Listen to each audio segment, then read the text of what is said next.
listen as the crowd would sing.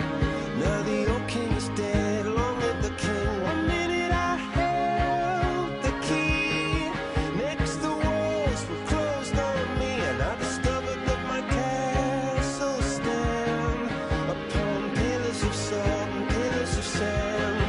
I hear Jerusalem bells are ringing, Roman cavalry choirs are singing. Mirror, mirror, my sword and shield, my missionaries in a foreign field.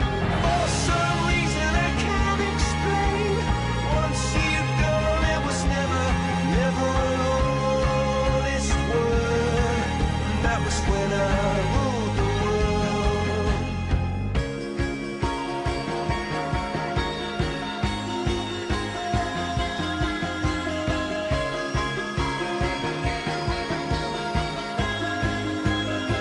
It was the wicked and wild wind, blew down the doors to let me in, shattered windows and the sound of drums. People couldn't believe what I'd become. Revolutionaries wait for my head on a silver plate, just a puppet on a lonely string. Oh, who would ever wanna be king? I hear Jerusalem bells are ringing, Roman cavalry choirs are singing. Mirror, mirror, my sword and shield, my missionaries in a foreign field. For some reason I can't explain, I know St. Peter won't call my name, never an honest word. But that was when I ruled the world.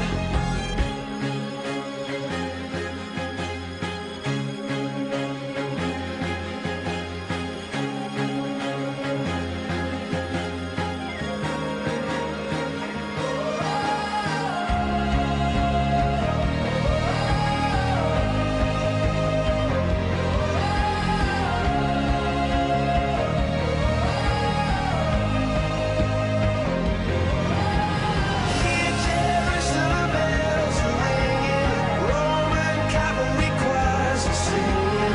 Mirror, mirror, my sword and shield, my missionaries in a foreign field.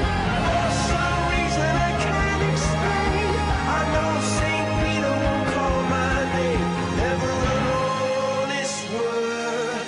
But that was when I ruled the world.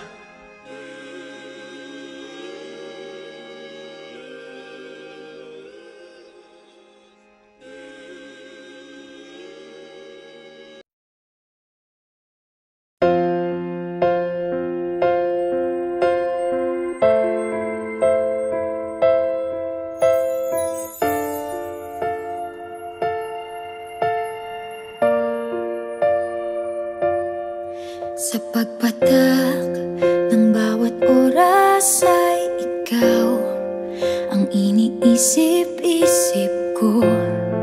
Hindi ko mahinto, pintig ng puso. Ikaw ang pinangarap-ngarap ko, simula ng matanto na balang araw iibig ang puso. Ikaw ang pag-ibig na hinintay, puso ay nalumbay ng kay tagal. Ngunit ngayon'y nandito na ikaw. Ikaw ang pag-ibig na binigay sa akin ang may kapal. Biyaya ka sa buhay ko, ligaya't pag-ibig ko'y ikaw.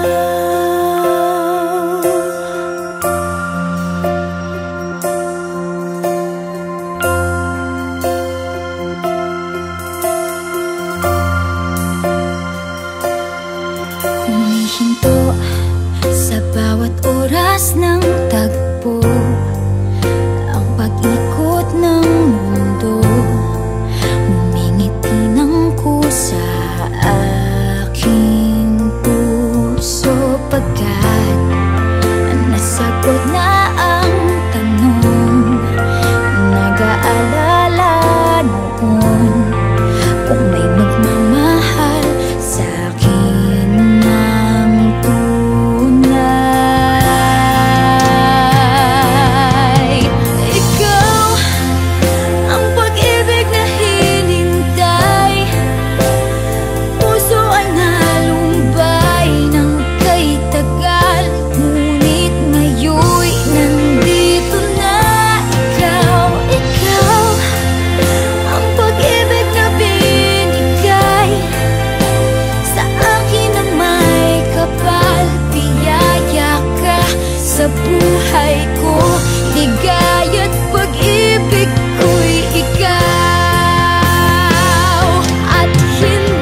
Gawin natin marapat. Kilalanin na may kababaang loob ang ating mga pagkukulang sa harapan ng Diyos. Humingi tayo ng kanyang awa at habag. Sabay-sabay tayo. Inaamin ko sa makapangyarihang Diyos at sa inyong mga kapatid na lubha akong nagkasala sa isip, salita at sa gawa at sa aking pagkukulang. Kaya sinasako ko sa mahal na Birheng Maria, sa lahat ng mga anghel at mga banal, at sa inyong mga kapatid na may panalangin sa Panginoon nating Diyos. Kawaan tayo ng mga pangyarihang Diyos, patawarin sa ating mga kasalanan. Paglabayan tayo tungo sa buhay na walang hanggan. Amen. Panginoon.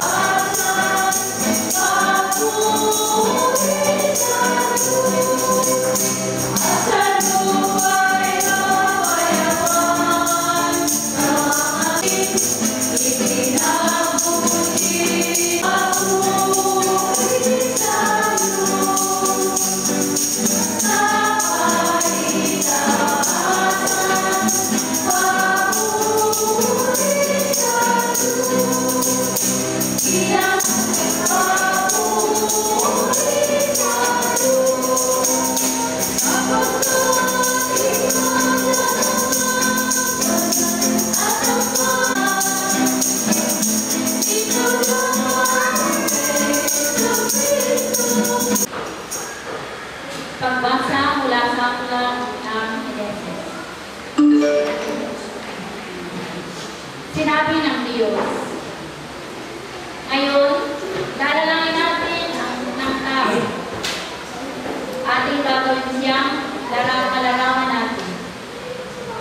Siya ang mamamahala sa mga isda, mga ibon, at lahat ng hayop. Maging maamo o maila, malaki o maliit. Nilalangan ng Diyos ang tao ayon sa kanyang larawan. Lumalang siya ng isang lalaki at babae, at sila'y pinagpala. Wika nila, magpakarami kayo at punuin ng inyong mga supling ang buong daigdig at pamahalaan ito. Binibigyan mo kayo ng kapangyarihan sa mga isda, sa mga ibon, at sa lahat ng mahirap na hayop, maging malaki, maliliit. Pinagpasta ng Diyos ang lahat niyang ginawa, at lubos siyang nasiyahan. Ang salita ng Diyos. Salamat sa Diyos. Taong may sumusunod sa Diyos. Sa tahanan ng asawa ay parang bukas na babungan. Bagong tanim na olibo, sa may bulan ang anak niya. Ang iyong kakayahang magsalita sa iba't ibang mga huma. Mawawala ka naman. At ang kakayahan natin magpapayag na mensahe mula sa Diyos.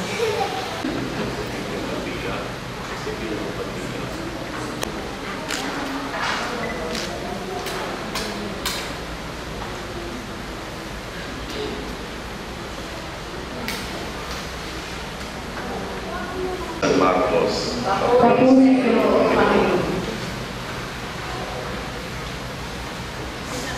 Sa simula't simula pa, nalikhay ng Diyos ang tao na lalaki at babae. At dahil dito, iiwan ng lalaki ang kanyang ama at ina. Magsasama sila ng kanyang asawa. At ang dalawa ay magiging isa. Hindi na sila dalawa kung hindi isa. Ang pinagsama ng Diyos ay huwag pag-iwalayin ng sinuman. Ang mabuting balita ng ating kaligtasan. Pinagpuri ka namin, Panginoong Kristo.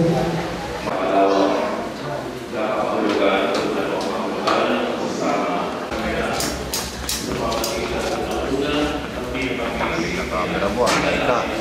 at ang bigyan ng tingin na yung mapagbasa mula sa Evangelyo ni San Juan na ito ay sa kanyang mga tagumpay ay walang hindi ilalaro mula-mula ng kanyang pananampalataya. Pagamat pagkakakasan ng lahat ay nagmula sa Diyos. kung magkakayon ang pagsasama ng pagkasana iyan ng inyong bakit pangunan kasama ang ating mahal na patron San Juan Bautista sa kanyang pagmamahal kasal.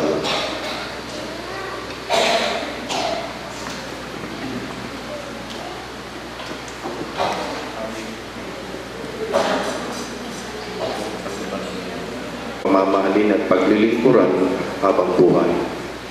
Opo, Father. RP, pumalpas sa iyong kalooban ng iyong pagparito upang makaisang dibdib. Si Amelie na iyong pakamamahalin at paglilingkuran habang buhay. Opo, Father.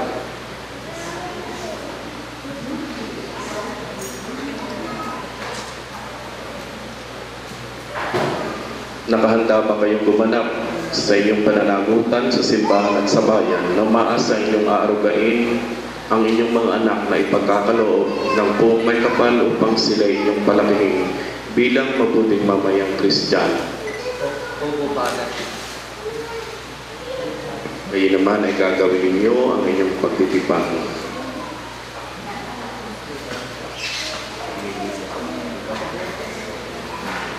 Sa harap ng Diyos at ng kanyang sambayanan, pagtaupin ninyo ang inyong mga palad at ipahahayag ninyo ang hindi magtipan sa banal na sakramento ng kasal. Aminin, sumasang-ayon ka ba na maging asawa si RP na narito ngayon nalisunod sa batas at alituntuhin ng ating banal na simbahan? At buong puso bang pagkakaloob mo sa kanya ng iyong sarili bilang kanyang may bahay? Nakalaan ka bang balikatin sa piling niya ang pananagutan ng buhay may asawa? Opo. RP, sumasang-ayon ka ba na maging may bahay si Amelie na narito ngayon na nagsunod sa batas at alituntunin ng ating banal na simbahan? Opo. At buong puso ba ang pagkakaloob mo sa kanya na iyong sarili bilang kanyang asawa? Opo.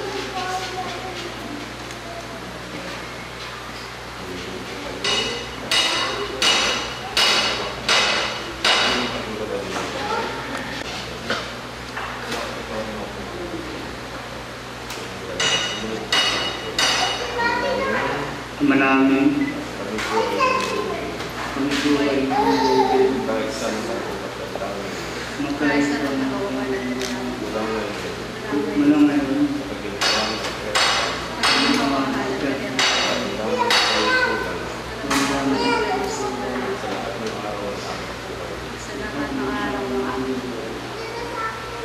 Tunay ng simbahan, pinagtitibay ko at pinapaspasan ang inyong pagtataling puso na inyong pinagtipan sa ngalan ng Ama, ng Anak at ng Espiritu Santo.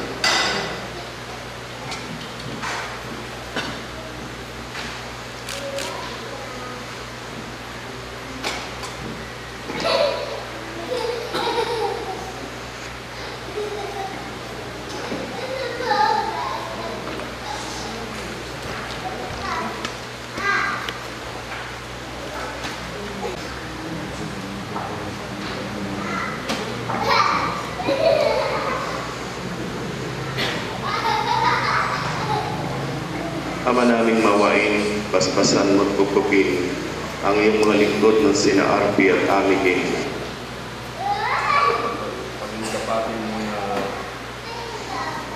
Na silang magsusuot ng singsing na ito ay maging kawangis mo sa iyong wagas na pag-ibig at walang maling na katapatan. Pagkalooban mo sila ng sapat na kabuhayang sinasaglisag ng mga aras na ito sa pagkakamit ng buhay na walang hanggan.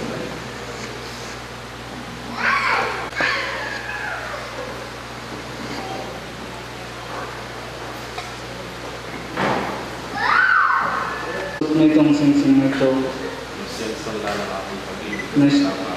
na siyang sang ng aking pag-ibig sa aking katapatan, sa ngalan ng Ama, ng Anak, ng Espiritu Santo.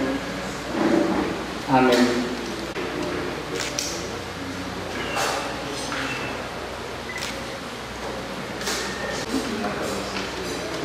So, matingatan ang singsing na ito. siyang sangla ng aking pag-ibig at katapatan. Sa ngalan ng Ama ng Anak, ng Espiritu Santo.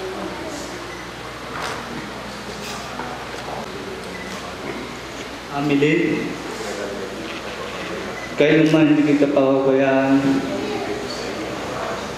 Binibigay ko sa itong mga aras na ito ng tandang aking pagpapahalaga at pagkalina sa pangalan ng ating magiging mga anak sa ngalan ng mga ito. Amen. Amen.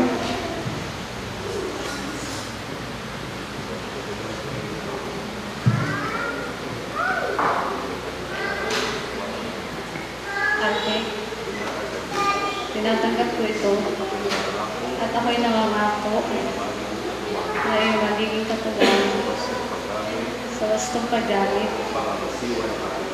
at pangangasiwa ng ating kabahayan sa ngalan ng Ama, ng Anak at ng Espiritu Santo.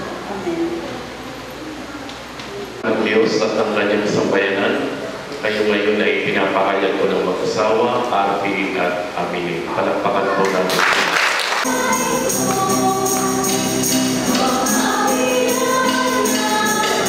Kay Amelie, ang pag-ibig mong kanilang tinaglay ay loobin mong kanilang mahandog sa iyo sa kanilang pagmamahalan sa araw-araw sa pamamagitan ni Jesucristo kasama ng Espiritu Santo magpasawalang hanggan. Amen. Ng Panginoon nating Diyos. Marapat na siya ay pasalamatan. Ama naming makapangyarihan, marapat na ikaw ay aming pasalamatan sa pamamagitan ni Jesucristo na aming Panginoon.